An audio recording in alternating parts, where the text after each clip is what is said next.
It's Dan Woodgate with J Sports Network. Just spoken to the boxers. Now we're going to go behind the scenes about how the shows get run.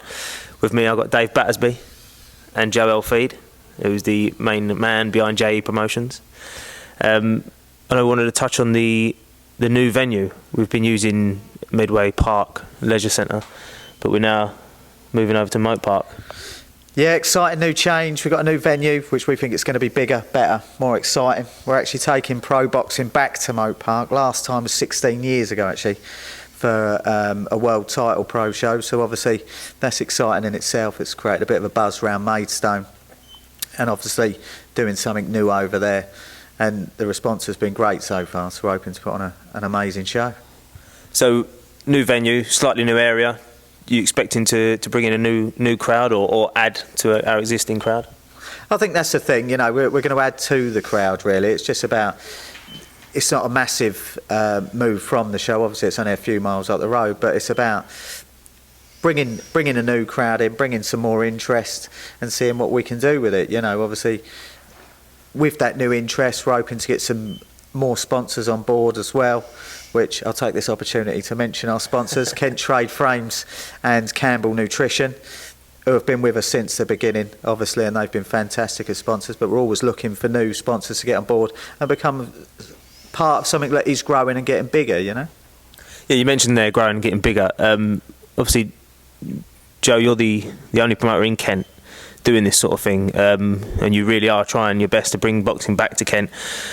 Most fighters at the moment, they're having to travel into London or other close by cities. I know there's a few boxing promotions over in Brighton, but you really are trying to build Kent boxing and put the scene on the map.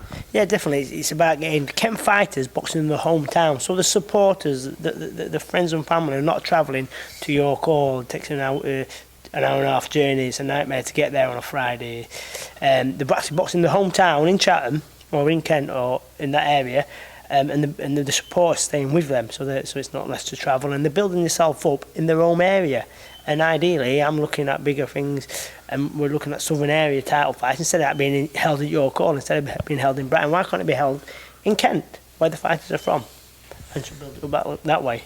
Yeah, that's right. Like we were just saying, a lot of fighters, it is hard for them to get their support to travel into London. Obviously, I've been a victim of that myself. So I do understand, and I know how hard it is for the fighters. But like you say, what you're doing is you're trying to bring the supporters to the fighters, and well, you're you're trying to bring the fighters to the supporters, really. Yeah, definitely. And I think the supporters are quite willing to stay in the home turf, to go and watch the home fighters in the hometown. And every show that we've had has been successful. And at the moment, Kent is a thriving area for boxing. So boxing is thriving, but there's only one professional boxing show. So there's a lot of shows going off, but we have got the elite professionals in Kent, boxing in Kent, instead of going to York Hall. And the guys that are the boxing from, we've got two international title fights on this show. So the boxing people from around the world. Hungary are coming down, Czech Republic are going to be down. So it's thriving. The boxing is thriving in Kent at the moment. Yeah, you've got some really good fighters on your show. It's Kent fighters. I know you got some fighters up Doncaster way as well, where you're originally from. Most of your fighters are based around the Medway area. You're looking to branch out and bring fighters in from. I know you got James Chericato from Whitstable. Obviously, you want to take over the whole of Kent, so you're looking for fighters. Definitely, I think the area we're working on is Kent. So we've got Charlie Shane, who was a good amateur, then he went unlicensed. He boxed unlicensed for a while. Now he's gone professional, so he's took it a different level now. And obviously, with boxing thriving in Kent, I'm supporting these. If they're unlicensed fighters want to turn professional, want to take it, actually, I want to have a go at the pro game now instead of doing it where it's a bit unlicensed. It's not backed by the governing body, so they say, right, I want to have a go at the pro game. So we're quite welcome to take anyone that's unlicensed that want to build themselves up in Kent, in their area, to let them know they're professional fighters with the titles are backed by the governing body, backed by the British Board of Boxing of Control, not someone that's just sort of like got a belt by their own organisation. This is backed by the boxing board. This is the same league as Tyson Fury, Anthony Joshua. They're in the same league as that. They're boxing under the same commission as that. So it'd be good. And even with a Kent fighter, we took Haida Sadiq to 0-2. he was there with Anthony Joshua in the same bill as that. So this is in the same league as them. And obviously in Kent, we're going to bring bigger titles back to Kent with the Kent fighters boxing in Kent. Yeah, that's it. Like you say, you've had, I believe, 2 of your fighters fought on the show with Anthony Joshua show. I don't know if it was the same one. No, you had one on the David Hay show. Yeah. Darren Snow. Darren Snow will box on the big David Hay show. But this is the same league as them. This is where they're looking. If they went back to unlicensed, if they did, because Darren Snow comes from the unlicensed background, he'd be a world champion. But obviously this is a different level. So them boxing on them kind of levels is completely different. And that's the difference between boxing in Kent and the unlicensed scene or the professional scene. But yeah, like Charlie Shane comes from the unlicensed world, but he's undefeated in one fight and he's looking at making another statement on the 4th of June.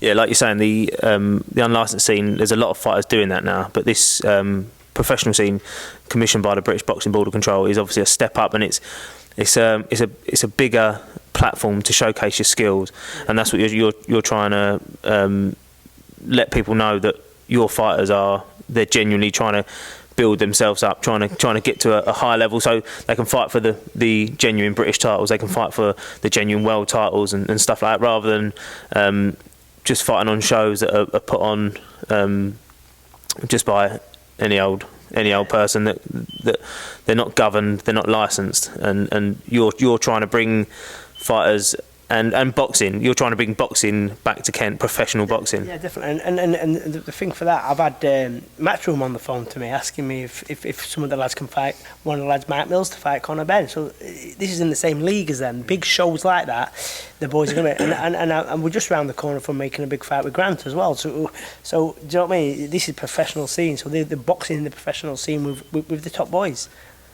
So you talking there about making big fights for Grant Dennis. I know on the next show you got 2 international fights. How does that make your job working behind the scenes? Does it make it a bit harder, or is it same sort of setup? I think it makes it better, really. You know, it's not necessarily harder. Obviously, for me on the night, it's about making sure the show's running smoothly, making sure that everyone's happy, making sure that not just the sponsors and the money people, the crowd in general are happy and that they get a good show. And we have to remember it's about the boxers here as well, you know. As Joe says, we are working at an elite level, and it's about giving them their moment, you know. It's about making sure that everyone has a great time. That's it, yeah. I've commentated on the last 2 shows of yours, and I think I've been to all of them. I actually fought on 1 or 2 of them.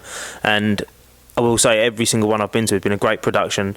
All the fights have been pretty evenly matched. There's no easy walkover fights. They are real entertaining shows. You tend to keep the numbers quite small, 7 or 8 fights. I think one you only had 5 or 6. Yeah. But I remember speaking to people afterwards, and they were saying how much of a great show, how much of a great time they had. Like, people just coming up to me in the crowd, introducing themselves to me and saying, "Oh, thanks for a great show," because they thought I was part of the team. Wish you had that.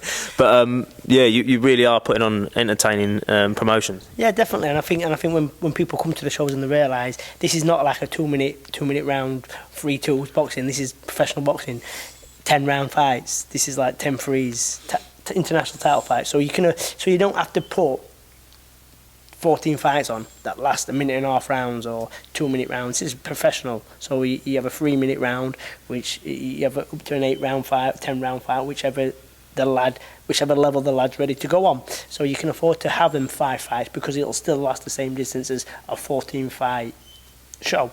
And people will realise that when they come to watch the shows, and it's another show. And the best thing about this one, we've done Chatham, we've done Medway Park, and we've got the area around there. Now we're going to move to Mote Park and Maidstone. It's Kent area, but the Kent fighters will be known in that area as professional fighters. And I think Kent Messenger are brilliant with us, the followers, because they realise that we're a professional scene, and they follow the fighters, which is brilliant. Yeah, it's one thing you do mention all the time about building fighters' names in and around Kent in their hometown, which is obviously in the long run beneficial, because if they can build a following in their hometown, that following is more than likely going to travel to watch them.